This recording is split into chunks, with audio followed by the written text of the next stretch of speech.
Hello students, mens education online classes में आप सभी का बहुत बहुत स्वागत है। यहाँ पर आज आपको क्लास 12th में जो अलंकार आपसे पूछे जाते हैं परीक्षा में वो सभी बता रहा हूँ। और इस बात की मैं गारंटी देता हूँ कि 100% इन 5 अलंकारों में से, यानी कि व्यतिरेक है, भ्रांतिमान है, संदेह है, सांग रूपक है। और दोस्तों यहाँ पर एक और अलंकार है जिसका नाम है विरोधाभास।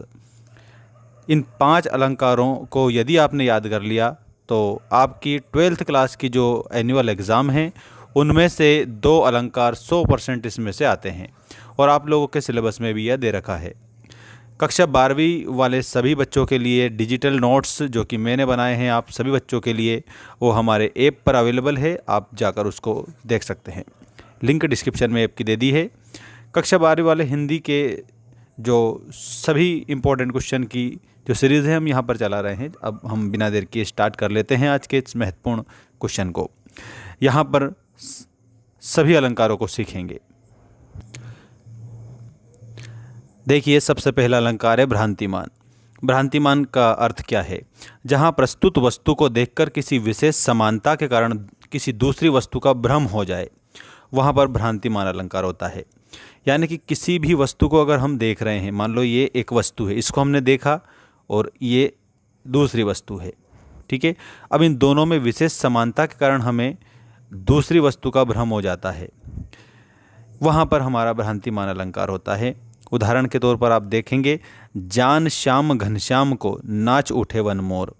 इसका मतलब यह है कि मोरों ने भगवान श्री कृष्ण, यानी कि श्याम वर्ण के हैं वो, इसलिए तो मोरों ने भगवान श्री कृष्ण को देखकर उन्हें काले बादल यानी घनश्याम समझ लिया और इसी भ्रम में वे प्रसन्न होकर नाचने लगे। जान श्याम घनश्याम को, घनश्याम मतलब कौन है? भगवान कृष्ण है। कृष्ण को देखा मोरों ने और क्या समझ लिया कि ये तो काले बादल हैं, ये समझ लिया है, यानी भ्रांति उन्हें हो गई है, भ्रम हो गया है। तो इसी भ्रम में वो प्रसन्न होकर नाचने लग रहे हैं। तो जान श्याम घनश्याम को नाच उठे वन मोर। वन मोर यानी कि वन के मोर वन में नाचने लग गए हैं। घनश्याम यानी कि भगवान कृष्ण, उनको देखकर ऐसा लगा जैसे कि ये बादल हैं, ठीक है, और काले बादल हैं, ये समझकर वो नाचने लग गए हैं।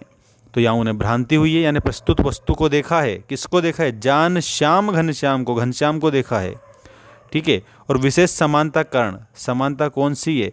रंग की समानता है, यानी घन श्याम, घन के समान श्याम, बादल के समान रंग के थे ऐसा देखकर और वो बादल समझकर नाचने लग गए, ऐसा। तो ये विशेष समानता के कारण दूसरी वस्तु का जब भ्रम होता है तो वहाँ पर हमारा भ्रांतिमान अलंकार होता है। और भी इसके उदाहरण है, वो आप समझिएगा, देखिएगा। यहाँ पर एक उदाहरण और मैं बताता हूँ। चंद के भरम होत है, चंद के भरम, चंद मतलब चंद्रमा, भरम मतलब भ्रम, चंद्रमा का भ्रम होत है। मोद है, मोद का मतलब होता है खुशी। मोद है कुमोदिनी को, कुमोदिनी ऐसा फूल होता है जो रात में खिलता है। तो किसी अत्यंत सुंदर मुख को देखकर कुमुदनी यानी रात में खिलने वाला फूल, उसको चंद्रमा के निकल आने का भ्रम हो जाता है और वह प्रसन्न होकर खिल उठती है। यानी किसी सुंदर मुख को देखकर कुमुदनी ने जैसे सुंदर मुख देखा तो वो उसने सोचा कि चंद्रमा है और प्रसन्न हो गई है और खिल उठी है। तो यहाँ पर भी उन्हें भ्रम का आभास हो रहा है। इसके बाद यहाँ 2 उदाहरण और समझिएगा, उसके बाद में हम आगे बढ़ेंगे, अगला अलंकार देखेंगे। कपिकर हृदय विचारी दीन मुद्रिका डारी तब जनु अशोक अंगार दीन हरसी उठी कर गहऊ। यानी जब हनुमान जी ने पेड़ के ऊपर सीता जी के पास राम जी की अंगूठी गिराई तो सीता जी को भ्रम हुआ कि अशोक के पेड़ ने उनका दुख देखकर कोई जलता हुआ अंगारा दे दिया है और उन्हें प्रसन्न होकर उन्होंने उसे उठा लिया है। कपिकर हृदय विचारी दीन मुद्रिका डारी तब, कपिकर का मतलब होता है भगवान हनुमान। उन्होंने विचार करा और दीन मुद्रिका डारी तब, और अशोक वाटिका में जो पेड़ था उस पर से उन्होंने मुद्रिका डारी अर्थात मुद्रिका नीचे गिराई। और उस मुद्रिका को जैसे ही माता सीता ने देखा तो उन्होंने ऐसा समझा कि इस पेड़ ने मेरा जो दुख है वो सोचकर, देखकर, और अंगार जनु अशोक अंगार दीन हरसी उठी कर गहू, कि इन्होंने कोई अंगारा फेंक दिया है, उसे भी माता सीता ने उठाया, ऐसा मानकर उठा लेती है। यानी कि वो सोच रही है कि अशोक का जो पेड़ है ना, ये दुख को देखकर जलता हुआ अंगारा दे रहा है, ये यहाँ पर उन्हें भी भ्रम हुआ है।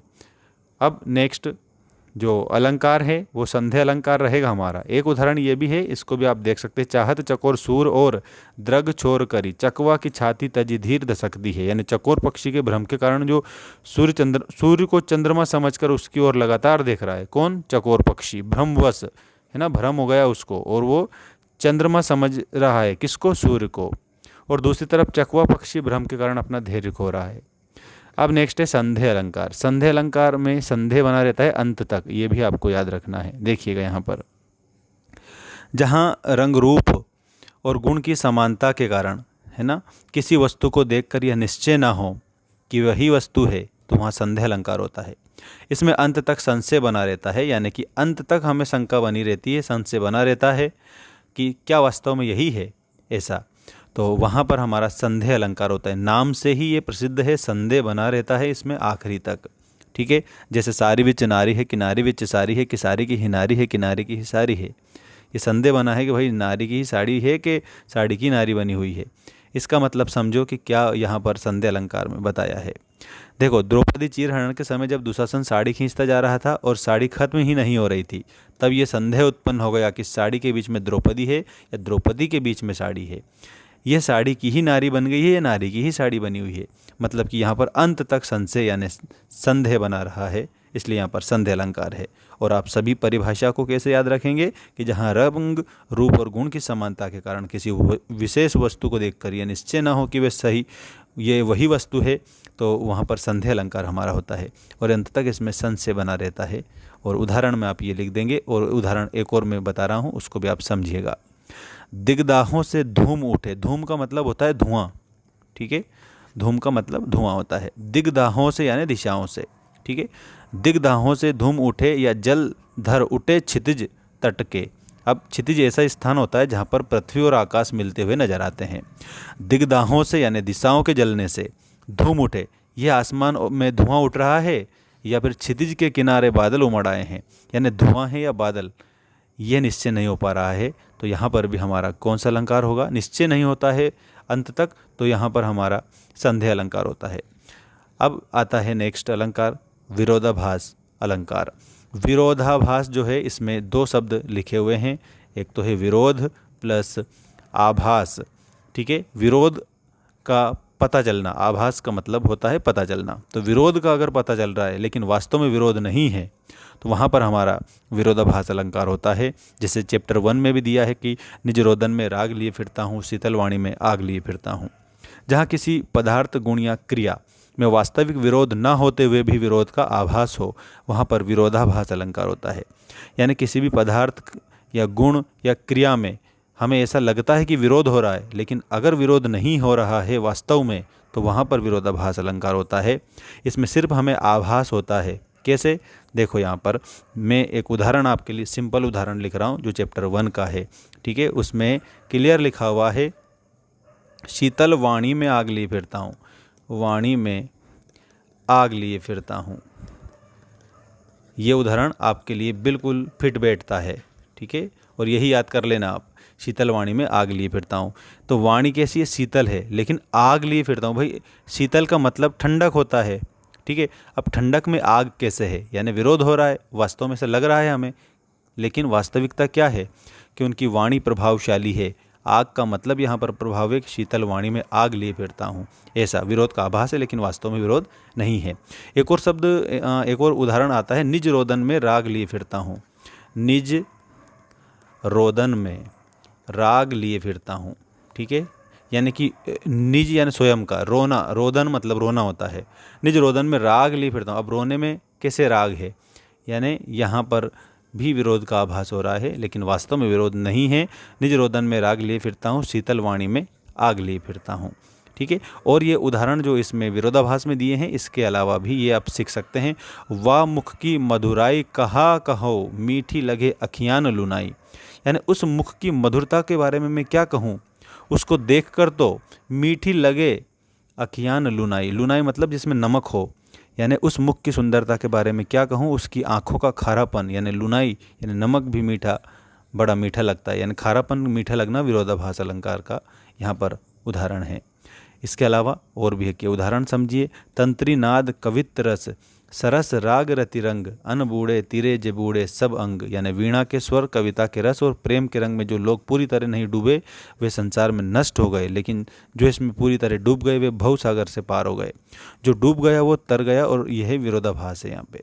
ठीक है, अब डूब जाने का मतलब ऐसा नहीं है कि यहाँ पर नकारात्मकता उत्पन्न हो रही है। डूब जाने का मतलब तर गया है, ये है।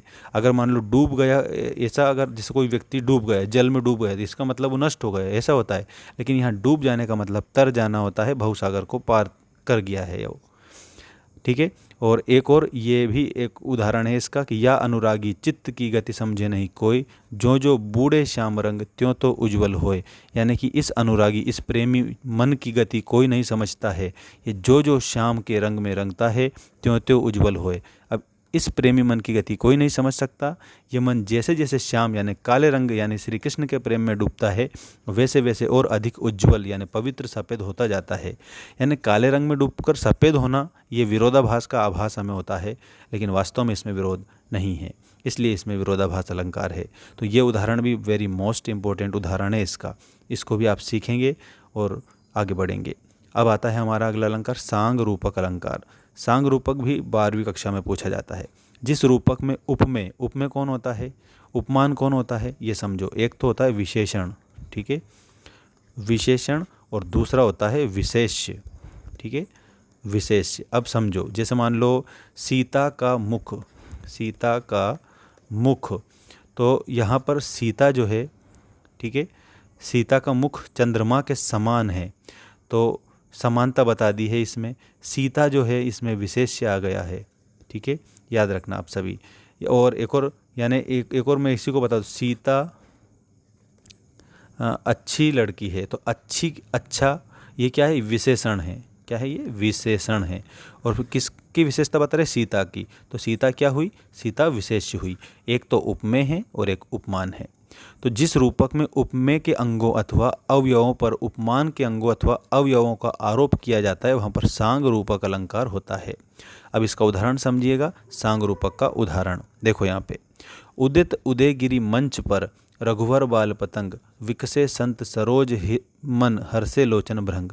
यानी उदयाचल पर्वत रूपी मंच पर श्री राम रूपी बाल सूर्य के उदय होने से संत रूपी कमल खिल उठे और उनके नेत्र रूपी भंवरे हर्षित हो गए।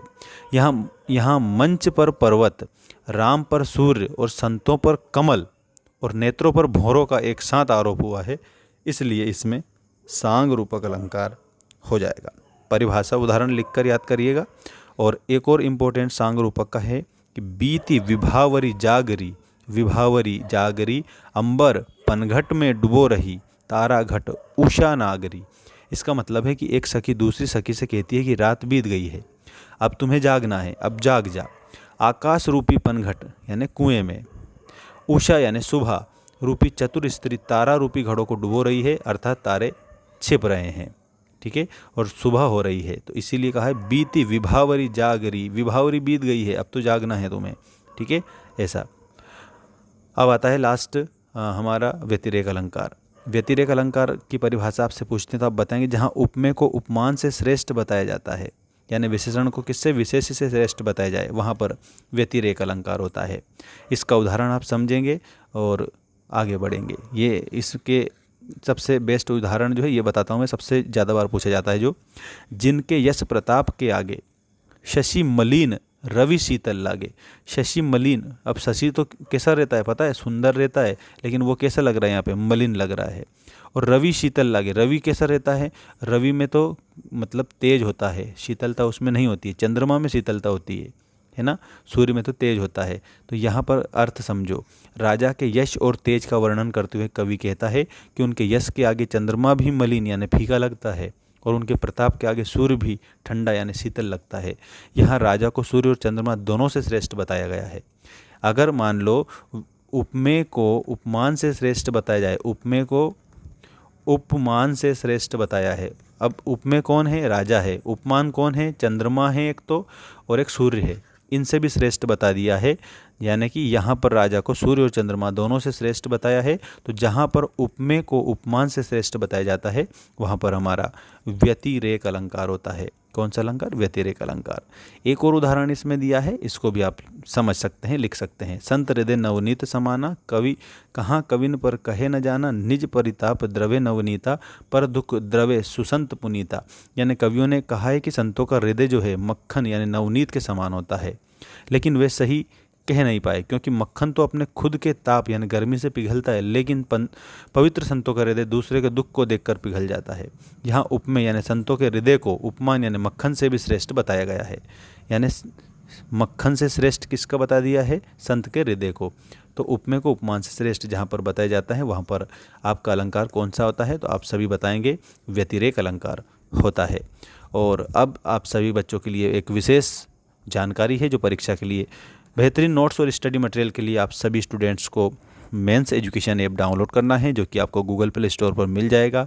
टेलीग्राम पर भी आप ज्वाइन कर सकते हैं। टेलीग्राम पर आपको स्टडी मटेरियल, पीडीएफ, नोट्स सब मिल जाएंगे। और एक और बात मैं बता देता हूँ, मेंस एजुकेशन ऐप पर अभी ऑफर चल रहा है। 199 रुपये में आप लोगों के हिंदी विषय के नोट्स आपको मिल जाएंगे, जिसको अगर आपने एक बार पढ़ा लिया अच्छे से तो ये मान कर चलिएगा कि सभी बच्चे जो है हिंदी में आपके 80 नंबर का पेपर होता है, 79 नंबर तक आप उसमें ला सकते हैं, लेकिन आपको मेहनत जरूर करनी पड़ेगी। और इसमें आज हमने व्यतिरेक अलंकार देखा है, यानी कि जहाँ उपमेय को उपमान से भी श्रेष्ठ बताया जाए वहाँ व्यतिरेक अलंकार होता है। और सांग रूपक देखा है, जिसमें रूपक के उपमेय के अंगों अथवा अवयवों पर उपमान के अंगों का आरोप किया जाता है। और इसके अलावा एक और हमने आज समझा विरोधाभास, जहाँ पर वास्तविक विरोध नहीं होता है लेकिन विरोध का आभास होता है, वहाँ पर विरोधाभास अलंकार होता है। और एक हमने देखा संदेह अलंकार, जिसमें अंत तक संशय बना रहता है, संदेह बना रहता है, निश्चित नहीं हो पाता है कि ये वस्तु वही है। ठीक है। और एक हमने देखा यहाँ पर भ्रांतिमान, जहाँ पर प्रस्तुत वस्तु को देखकर किसी विशेष समानता के कारण किसी दूसरी वस्तु का भ्रम हो जाए तो वहाँ पर भ्रांतिमान अलंकार होता है। जैसे मान लो यहाँ पर एक कुर्सी रखी हुई है ना, यहाँ से हम देख रहे हैं और पास जाकर देखा तो मेज निकली। ठीक है, तो ये सब भ्रांति हो गई थी हमें, तो भ्रांतिमान अलंकार ऐसा होता है। बाकी आप लोगों के 12th क्लास के लिए जो और भी स्टडी मटेरियल है एमपी बोर्ड वाले बच्चों के लिए सभी अवेलेबल है ऐप पर। ऐप की लिंक मैंने डिस्क्रिप्शन में डाल दी है, ऐप को डाउनलोड जरूर करिएगा। और 199 का ऑफर चल रहा है, मानसून ऑफर है, तो आप परचेस कर सकते हैं सभी स्टूडेंट्स।